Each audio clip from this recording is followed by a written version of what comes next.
Alright, so we're back, and in this video I'm going to be showing you guys how I edit my 35mm film scans in Photoshop. The reason that I'm using Photoshop is it's just a way more dynamic and way more powerful tool compared to Lightroom. And as I said before, I don't actually use the tone curve in Lightroom. In Lightroom you can only use one tone curve to edit the entire image, which isn't really always what you need. Usually you need more than one. So in Photoshop it's nice that you can use blend modes, you can use masks. It's just a little bit more dynamic, so I'm going to show you guys how I use Photoshop and some other things that I do, like sharpening techniques and things like that. So let's just get into it. I'm going to be editing photos from the same shoot so you guys can see those photos, get to their final form. If you didn't see the last video, I'll leave it up above. And yeah, let's get into it. Okay, so in the last video we left off with a couple images from my pics. So normally I'll go through this in the print form, but for the purpose of today, this will just be on my laptop. For today, I'm just going to take these two photos and throw them into Photoshop, and they're going to be the ones that we will completely edit. So these images aren't bad, as you can see from the start. It's just they don't really have too much styling done to them edit-wise. I don't quite like the shadows on his jacket. I just feel like he doesn't stand out that much from the background, and his skin tone and face is definitely off a bit. It's a little too bright. The first thing I'm going to do with this image is just copy it. I like to leave a background image that's unaltered so I can flip back and forth at the end. And then I start out with tone curves, so this image is definitely too bright right now. So I'm just going to mess around with it until I see a point where the midtones look correct. I'm going to go back in and edit the highlights and everything, so I'm really just looking at his face and the mask. And it looks like it just needs to go down a little bit like that. And then it's also just a bit too bright in the highlights, if you can see. So I'll bring those down a little bit. I just want to control those spikes a little bit to flatten out the image so then we can go in later on and add actual contrast where we want it. And then I like to drop the shadows at the very end. And it's already looking a lot better, as you can see. The first is blown out pretty crazily. The second is just a little too soft, but that's okay for right now. What we care about is just making sure the image looks pretty clean. The only thing that I'm noticing that I don't like is down here, the shadows are getting really, really muddy. So I'm going to go in and make sure that that's not happening by just dropping the shadows a bit. Okay, there we go. Alright, so the image is a little bit darker. I'm going to change the blend mode to luminosity just to see what the difference is. And I don't think that actually works. I think I'd rather have it on normal. But now the second thing that I'm going to do to this image is I want to bring up the shadows on his jacket. So I'll bring up the midtones just a little bit, and then I'll bring up the shadows just a little bit. I'll also bring up the highlights so that I'm adding a little contrast to him. See, the nice thing about using Photoshop is that it gives you these layer masks on the side. So if there's anything that you're doing that requires some accuracy to it, you can just create a mask, invert the mask to be black, press B, take out your brush stroke, switch it to white, and then brush in all of the shadows that you want to retain. So as you can see, it's just bringing up his jacket a bit more. So that's going to be basic curves. We're going to throw those in a group. You can do that by just selecting them and then holding Shift and then Command G. And now we have the basic curves done. And what I like to do is just change the opacity to 90% so that we retain a little bit of the original film scan from it. You don't have to do this, it's just what I like to do. And then the next thing I notice is I don't like how cool everything is. I think this needs a photo filter. So I'm going to go in and add a warming filter. They actually have a couple different types of warming filters. I'm going to do LBA just because I like the tone of that a little bit more. And then you're going to want to switch the filter to color so that it's just affecting the color of everything. It's not like adding any like red curves or anything. It's not going to overexpose anything. Now I like how this looks, but at the same time I want the sky to still resemble blue. So I like what the filter's doing on him and the chain, but I don't necessarily like what it's doing to the background.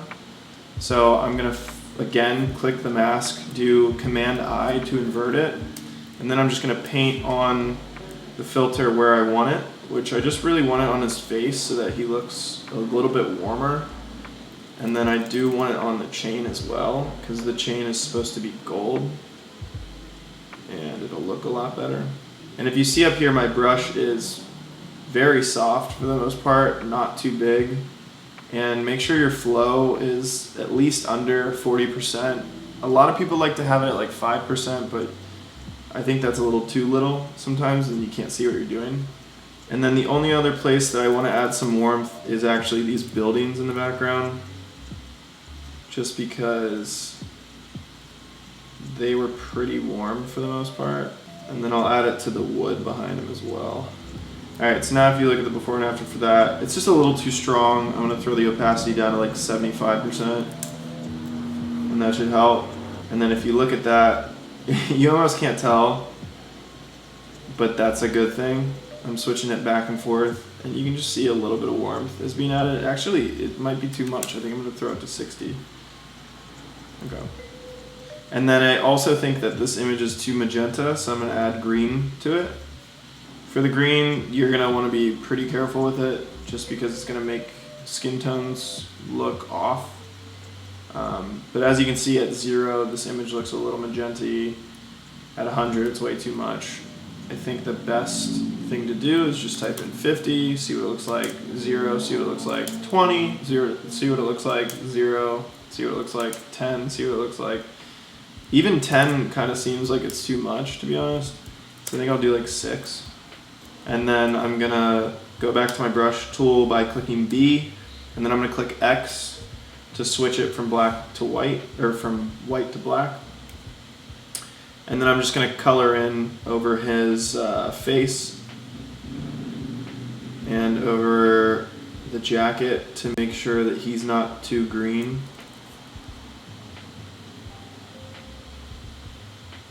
So now when you look, the green is just being changed to the background, and you can actually see it by just throwing the opacity to 100%. And what you might want to do is go back in and color over this again. So he's totally not going to be affected by this. But still, that's way too much green, so I would throw it to like 7%. That should be good. And I'll just group those and name it color. Everything that I'm doing is really subtle. I don't typically do stuff that's crazy in any way. So for one, this image needs to have more saturation. Obviously not this much, but it's pretty desaturated, so I think I'm gonna add like 4 to the entire image. That should help pop the colors a bit. And then I'm gonna go into brightness and contrast, and so I'm gonna decrease the brightness so that I can take a little contrast out.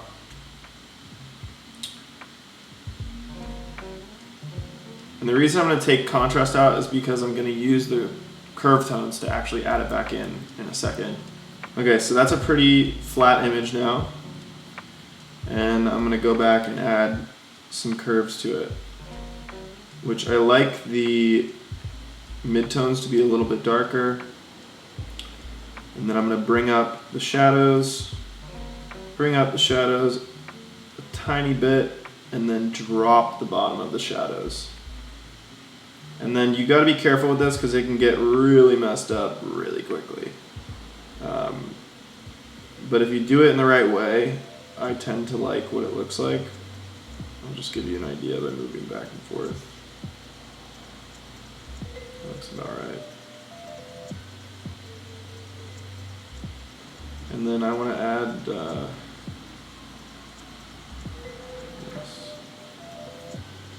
There you go. Now obviously this doesn't look great.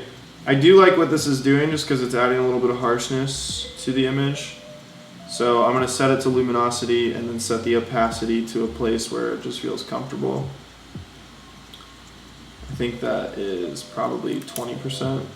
And then I want to do some edits to the background. The whole image definitely needs to have a little bit more contrast in the highlights, so I'm going to add that to the image. And I'm going to keep that on normal. And I'll take it down to like 80% so that it's not doing too much. Now I want to edit the background of the image just so that he pops from it. So I'm going to take down the highlights just a little tiny bit. And then I'm going to bring up the shadows a little bit as well. Invert it. And then paint around him. So as you can see, it's just bringing up everything around him and decreasing the contrast around him. And that gives the effect of him having more contrast without actually giving him more contrast. It's the theory of relativity within photography. Shout out Einstein.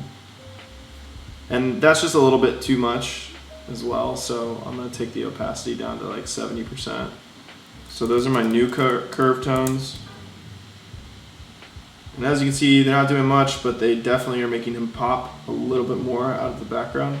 The next thing I'm going to do to make him pop out of the background just a little bit more is add another tone curve that just adds contrast to his entire body.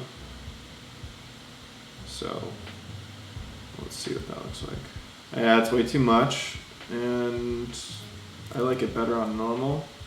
But if I invert it and just color it in for his face and body, it should help him just pop a little bit more. And I'm gonna make the opacity like 85% so it's not totally super strong. All right, that's looking pretty good. Now the only other thing I'm gonna do is go in and add some, brightness to certain areas and contrast to certain areas. So I'm going to invert this and then go in with the brush tool, and I just want to make his chain pop. So I'm adding brightness and contrast to it, and then I kind of want the Louis V to pop a little bit more. So if you look at the difference, it's just going to be a little brighter and have a little bit more contrast to it. It just makes his face a little more contrasty as well. So I'm going to group all of these and call it the edit. And as you can see, we're taking sort of a little bit washed out an image, adding color to it, bringing down the highlights so it's, you know, all in the same place. Now the only thing that I don't like about this is he still seems a little bit dark. So I'm going to go in and play with the curve tones a little bit more to see if I can't bring him up just a tad in the midtones. And it looks like it's working. I'll just make the opacity a little lower, and then you can also change the opacity of the entire edit group if you like, but for this I don't think I'll do that because I like the edit. It's just a little dark, so maybe 90%. And then to add sharpening to the entire image, you want to duplicate the layer, go up to filter, make a high pass filter. You can do whatever pixel amount you want, but it's better to stick to lower numbers for the most detail. And then set it to soft light. Obviously this is way too sharp, so then just bring the opacity down to 0, try 50, that's way too much, 30, that's getting there. I probably will do like 17% just so that when you turn it off and on, you can tell it's slightly sharpening the image, maybe 20%. Cool. So now I'll group all of that, call it all, duplicate it, convert it into a smart object, and then turn it off and on to see if I like the difference. I definitely do. The only thing I'd say is that it needs a little bit more saturation still, but not in the entire image, just on him. The reason I'm doing this is just it just looked a little too desaturated. And you can play with the amounts. I think 6 is probably best. And I think that's about it for this image. You can go ahead and save this edit as a Photoshop file and then go to save as. I'm doing finals too because I already edited these photos. Choose JPEG, save, do maximum quality, and then you can go in and look. It's definitely an improvement from the last image. The only thing I would say is that for me this just doesn't have quite enough style to it. So I'll go back to the Photoshop layer and add warmth, but I'm gonna actually add a sepia tone. So it takes a little bit more of the film look on, change it to color. Actually, I'm gonna keep it on normal so it messes with the RGB curves. And then I'm just gonna set it to 20%. And then I'm gonna go in and get a little crazy with all these curves. And it's all about playing, seeing what works for you, seeing what just looks good in general. So this is a really messed up curve tone. So I'm gonna set it to luminosity. You can see it's really just crushing a lot of things. So I'll take the opacity down. I'll try it on 50, try it on 0, try it on 20, try it on 0, try it on 5, try it on 0. I'm gonna end up with 10%. And adding that sepia tone just helps to make sure that the photo has a certain style to it. And now I think it's good, so I'll resave it and I'll re-export it as the JPEG to my finals folder. And we will move on to the next image. Okay, so for the next image, I'm gonna duplicate it again and start off with my tone curves. This image is just a little too bright, so the midtones need to be taken down. And I wanna add a little bit of contrast to the highlights and then do the same for the shadows. What you want to pay attention to is right here on his skin tone. Look to see what it's altering. You don't want it to look muddy like that. You want it to be accurate. So that's about right. And already this image is just way more powerful by being darker. I'm just going to take the opacity down to 80%. It looks like this photo needs a filter. But I don't want it to be this cold, so I'm going to switch it to color, invert it, and then just add it to any white in the photo.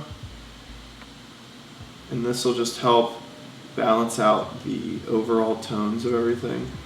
And I'll switch the opacity to 30%. And then we're going to add a warming filter, invert it, same as last time, paint it on anything that's supposed to be pretty warm. The chain,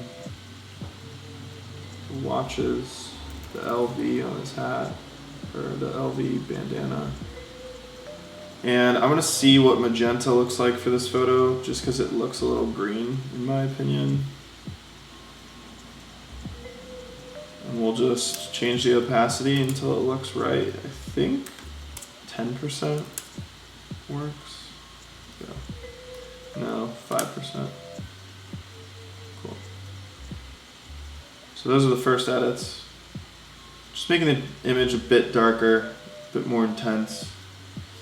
Now, I want to make sure that the focus is on the mirror and his face. So I'm going to drop the midtones, invert it, and add a vignette with a brush stroke around the entire mirror section. So then as you can see, everything's dark except for him. So he'll stand out a bit more. And then lastly, his skin tone is a little bit too dark. And I want everything to pop a little bit more. So I'll bring up the highlights. And I'll keep it on normal. And I will just make the opacity about 50%, 40%. invert it and only add it to the sections that I really want to pop, which are the mirror and his face, and then his hands and chain. So as you can see, it's just making it pop a little bit more.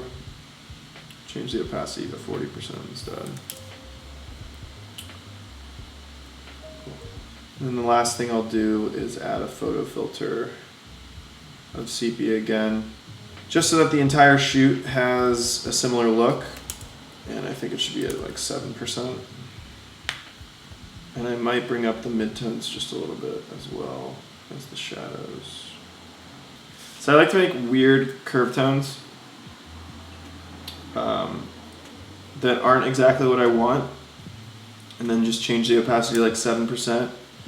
So that they add a little bit of weirdness to the entire image.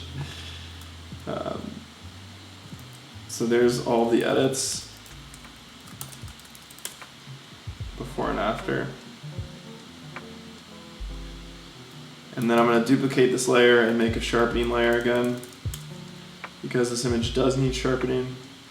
So you'll go to Filter, Other, High Pass, and apply a high pass filter, and then do it for sharp light, put it at 0, and then go to like 20%. And that is the entire edit. So I'll make it an all folder, and then convert it to a smart object, and there's your before and after. And now I'm going to actually crop this image, just because I don't like the trash that's on the side as the focus. I'd rather just him be the focus, and this wood board is kind of in focus as well. So I'm going to go over and crop this, and we'll keep it as the original ratio. And I like everything that's on the right side of the image, but I just don't like everything on the left, so I'm just going to bring the left in. And so I'm going to save that as a Photoshop in the My Pics folder, and save it as a JPEG into my finals folder.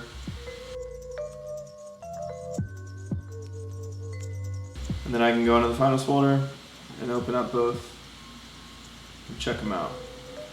Personally, I don't really like this image anymore now that I'm looking at it. It's cool, it's a cool concept. I like that, like, he's in a mirror, he's looking down on the ground. But at the same time, it doesn't really show him that much, so I kind of like this image better. And yeah. So a lot of other times I'm doing portraits, and I use like high frequency separation and things like that to do facial retouching, skin retouching. I just didn't need it for this shoot because he's wearing a mask, and I don't really do as much skin retouching with guys as I would with girls, just because normally the photography doesn't call for it. So if you guys want to see that, make sure to comment down below and I'll do it. If you want to see my process of printing and filtering through my images, I'll be making that video and uploading it soon, so make sure to subscribe. If you guys want to see more of my work, it's linked down below in the description. Or if you want to see more of my photos, it's on my Instagram, it's just @where'sjd. And that's it. Thanks, bye.